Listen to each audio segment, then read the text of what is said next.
আল্লাহ নবী বলছে আমার উম্মত যখন শেষ জামানায় গানে আসক্ত হবে, গায়িকায় আসক্ত হবে, নৃত্যে আসক্ত হবে, বাদ্যযন্ত্র বেড়ে যাবে, হালাল পানির মতো মদ পান করতে থাকবে।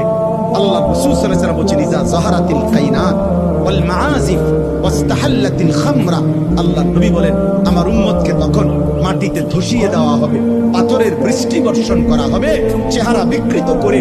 কোনদিন রাত গভীরে এই নাফরমান এমন হতে পারে, আল্লাহ মাফ করে দেন, কোনদিন রাত গভীরে শুইবার পরে ঘুম থেকে, গানের আসর থেকে, বাদ্যের আসরে, মদের আসরে, জুয়ার আসরে।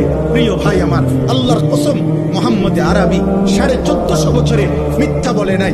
এই পাপের শাস্তি হিসাবে নবী বলছে চেহারা কোনদিন অচিরেই শেষ জামানায় আমার উম্মতের চেহারা এই গান, বাদ্য, মদ, নেশা, জুয়ার আসক্ত ব্যক্তির চেহারা মানুষের সুরত বদলিয়ে পশু জানোয়ারের আকৃতি হয়ে যাবে।